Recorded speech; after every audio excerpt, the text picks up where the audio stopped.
Latest episode দেখুন একদম add free.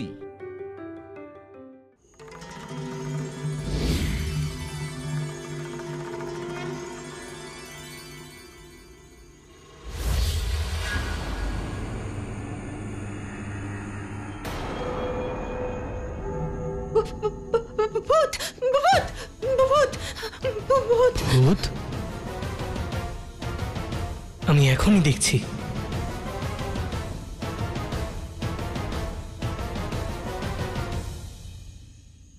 তোমরা দুজনে এখানে? হে নন্দীদেব, আমাদের স্বরূপ কেন বদলে যাচ্ছে? এটা শিব কথার প্রভাব পিশাচ। যে ভক্তি আর শ্রদ্ধার সাথে তোমরা শিব কথা শুনছো, সেই কারণে তোমাদের অধর্ম আর পাপের প্রভাবের বিনাশ ঘটছে, আর তোমরা দুজনে মুক্তির দিকে এগিয়ে চলেছ।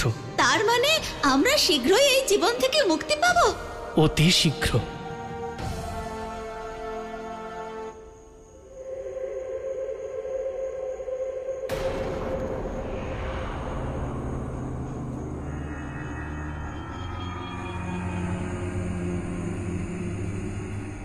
আরে তোমরা দুজন তোমাদের পা সোজা করো।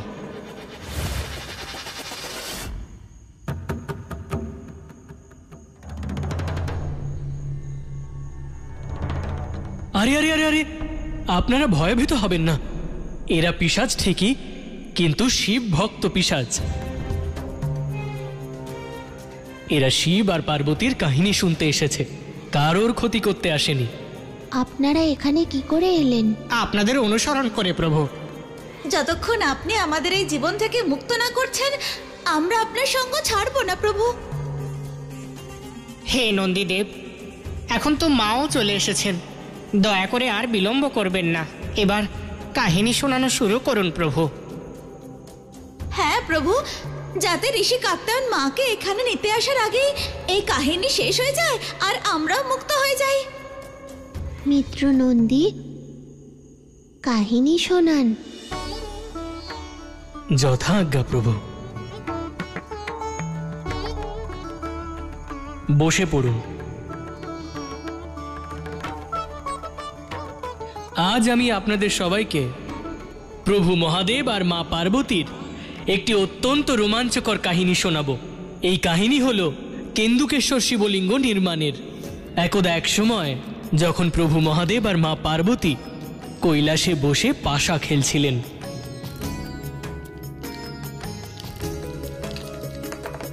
হর হর মহাদেব, হর হর মহাদেব, হর হর মহাদেব। शिव शंभु अब खेलो खेले,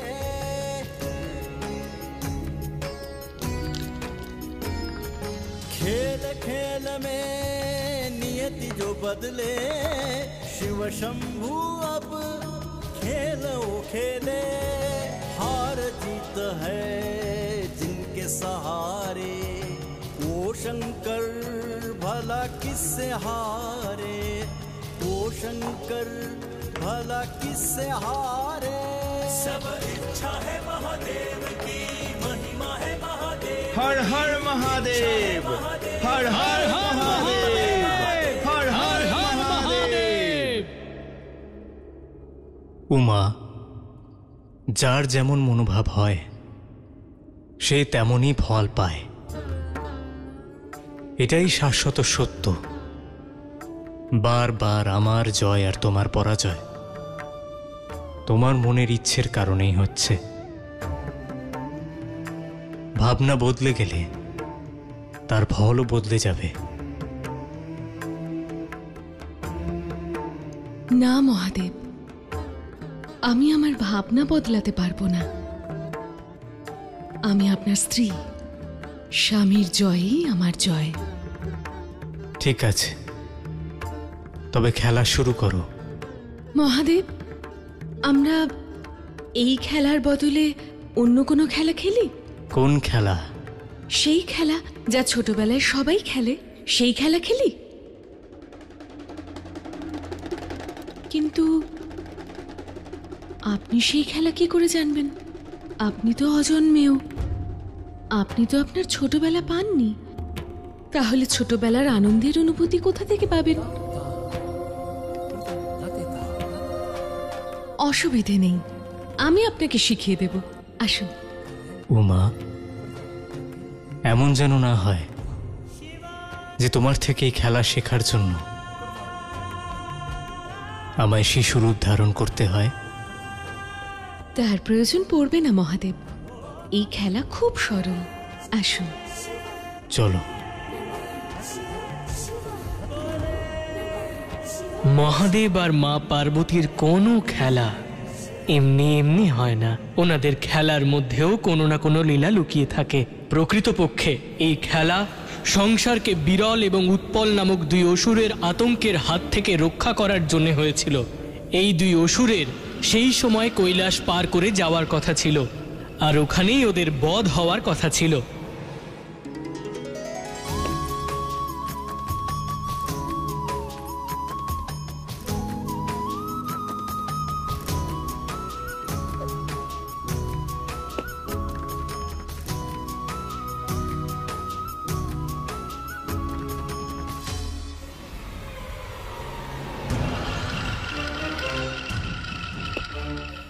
দেখ উৎপল, দেখ সুন্দরী।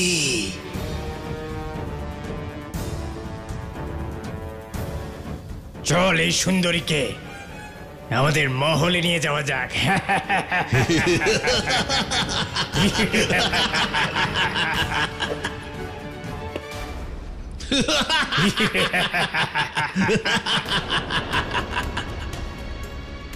আরে সুন্দরী, তোমার স্থান এখানে নয়, আমাদের মহলে। তোমাকে তো আমরা আমাদের রানী বানিয়ে রাখবো।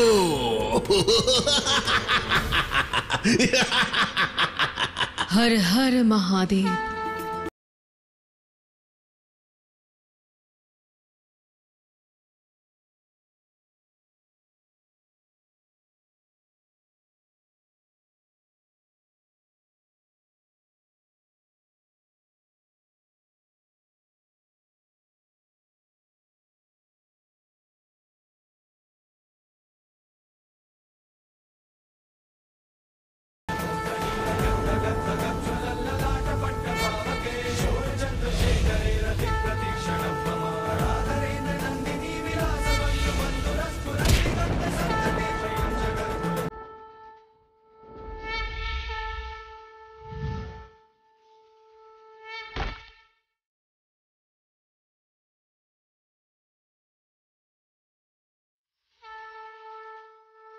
हर हर महादेव, हर हर महादेव, हर हर महादेव। গিরিজা, তোমার কেন্দুকের সাহায্যে নির্মিত এই শিবলিঙ্গ এই সৃষ্টিতে কেন্দুকেশ্বর শিবলিঙ্গ নামে পরিচিত হবে। আর এইভাবে মহাদেব এবং মা পার্বতীর সাহায্যে কেন্দুকেশ্বর শিবলিঙ্গ নির্মাণ হয়। আজকের কাহিনী এখানেই সমাপ্ত হচ্ছে। হর হর মহাদেব, हर हर महादेव, हर हर महादेव। আপনাকে অনেক অনেক ধন্যবাদ নন্দীদেব। এবার আমাদের আজ্ঞা দিন, আমরা আবার আসবো কাহিনী শুনতে।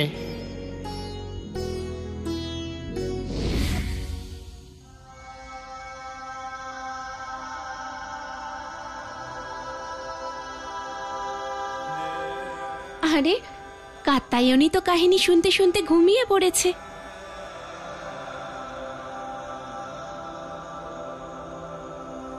মায়ের এটা পুরনো স্বভাব। যখন প্রভু মাকে কাহিনী শোনাতেন, মা সব সময় ঘুমিয়ে পড়তেন। ওনাকেও এইভাবেই ঘুমোতে দাও, না হলে ওনার নিদ্রায় বিঘ্ন ঘটতে পারে। কিন্তু বাবা, যদিও ভাই শিবের কাঁধে এভাবেই মাথা রাখে, তাহলে ভাই ঘুমোবে কি করে? আমার রাতে জেগে থাকতে ভালো লাগে দিদি। আপনারা সবাই ঘুমিয়ে পড়ুন, আমি মিত্রের জাগা পর্যন্ত অপেক্ষা করব।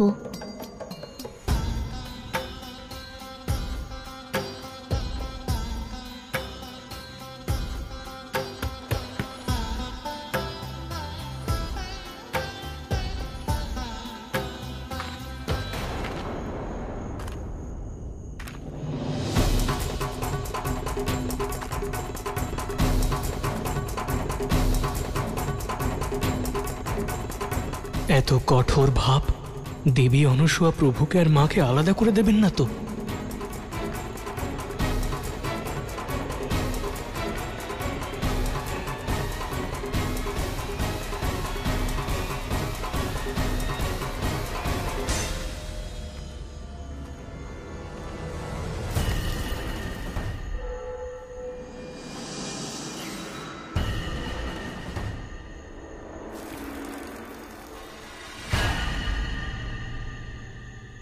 এটা জঙ্গল, এখানে আমাদের সাবধানে থাকতে হবে।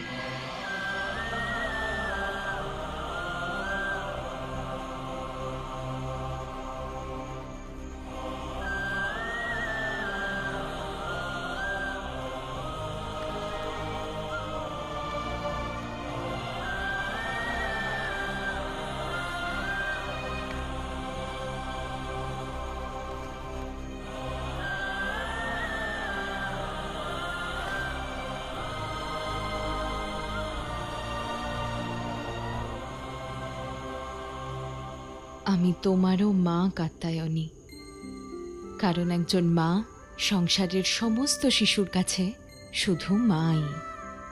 মা কখনো বিভেদ করে না, সেই জন্য আজ জয় মাতৃত্বের হবে। তোমার স্মৃতি ফিরে না আসা পর্যন্ত আমি তোমার কাছেও সেই অনুরূপী থাকবো কাত্যায়নী, যা আমি শিবের কাছে, মা, শুধুমাত্র মা।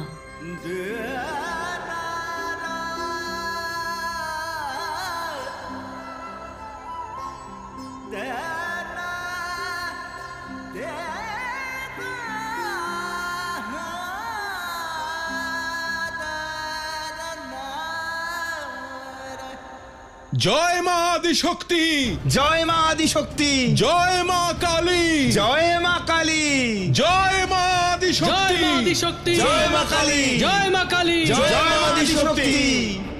মা সিংহ বাহিনীর সিংহ তোমরা, স্মরণে রেখো, এখন সময় এসেছে মায়ের ঋণ শোধ করার।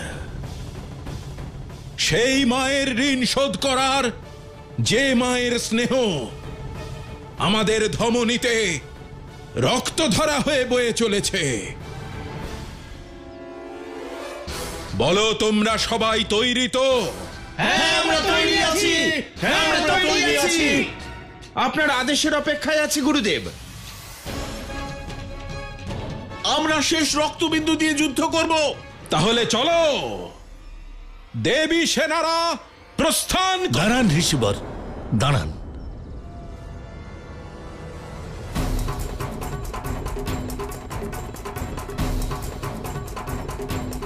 আর দাঁড়াবার সময় নেই ঋষিবর। সম্ভবত আপনি এটা জানেন না যে দেবী অনসূয়া আর তার পুত্র আমার কন্যাকে হরণ করে নিয়ে গেছে। এটা আপনার ভ্রান্ত ধারণা ঋষিবর। ওনারা আপনার কন্যাকে অপহরণ করেননি। মাতা কাত্যায়নী স্বয়ং ওনাদের কাছে গিয়েছেন। না ঋষিবর, অনসূয়া আর তার পুত্রের কাছে আমার কন্যা নিজে থেকে কখনোই যাবে না। এটা আপনার সম্পূর্ণ ভ্রান্ত ধারণা ঋষিবর। যে কারণে আপনি সতী অনসূয়ার পুত্র, যিনি সাক্ষাৎ শিশু ভোলানাথ রূপী মহাদেব, আর মা কাত্যায়নী ওনার অর্ধাঙ্গিনী দেবী পার্বতী, তাঁদেরকেও চিনতে পারছেন না ঋষিবর।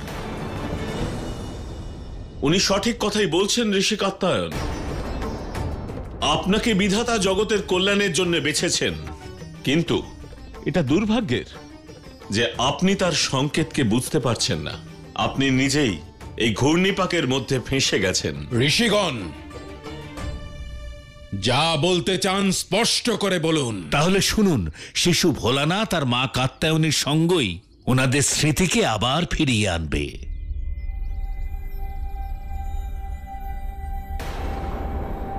আপনি ওনাদের পৃথক করার চিন্তা ত্যাগ করুন।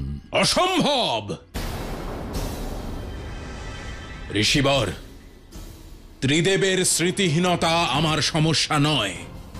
আমার সমস্যার কারণ দেবী অনসূয়া আর তার ওই মায়াবী পুত্র, যারা আমার কন্যার স্মৃতিহীনতার সুযোগ নিয়ে তার কোমল হৃদয়কে বশ করে রেখেছে।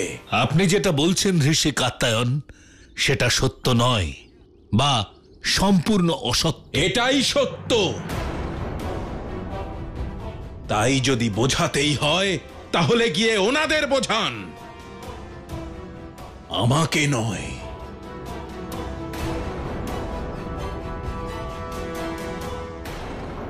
আপনি যেটা বলছেন ঋষি কাত্যায়ন, সেটা সত্য নয় বা সম্পূর্ণ অসত্য। এটাই সত্য। তাই যদি বোঝাতেই হয় তাহলে গিয়ে ওনাদের বোঝান, আমাকে নয়। সৈন্যরা এগিয়ে চলো আর ঘিরে নাও দেবী অনসূয়ার ক্ষেত্রকে। আমি আমার মাকে যে কোনো মূল্যে ফিরে পেতে চাই। জয় মা আদিশক্তি, জয় মা আদিশক্তি, জয় মা কালী, জয় মা কালী, জয় মা আদিশক্তি, জয় মা আদিশক্তি।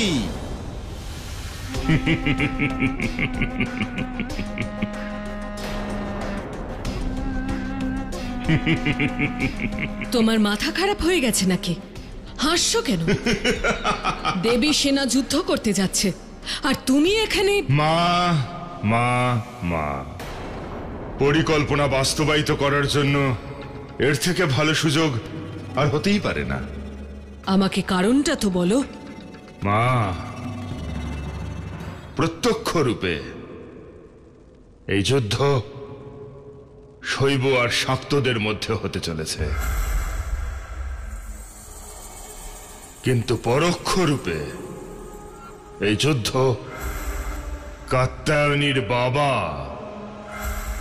আর শিশু ভোলানাথের মায়ের মধ্যে হতে চলেছে। আর তার ফলস্বরূপ প্রবল সম্ভাবনা আছে মা যে এই দুই শক্তি শত্রু হয়ে যুদ্ধ করবে। অর্থাৎ কাত্যায়নী আর শিশু ভোলানাথ নিজেদের মধ্যে যুদ্ধ করবে? যারা একে অপরের পরিপূরক তারা নিজেদের শত্রু হবে? হ্যাঁ মা, হ্যাঁ।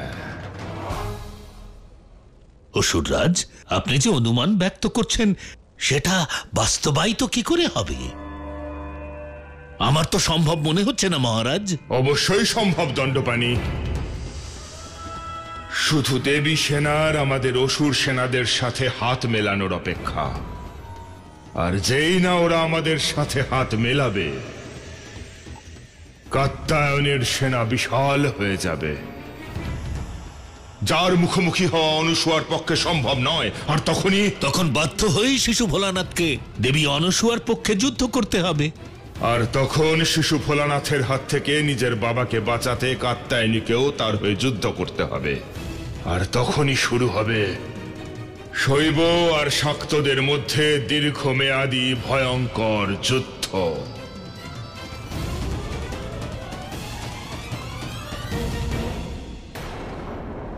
আর তখনই শুরু হবে শৈব আর শাক্তদের মধ্যে দীর্ঘমেয়াদী ভয়ঙ্কর যুদ্ধ।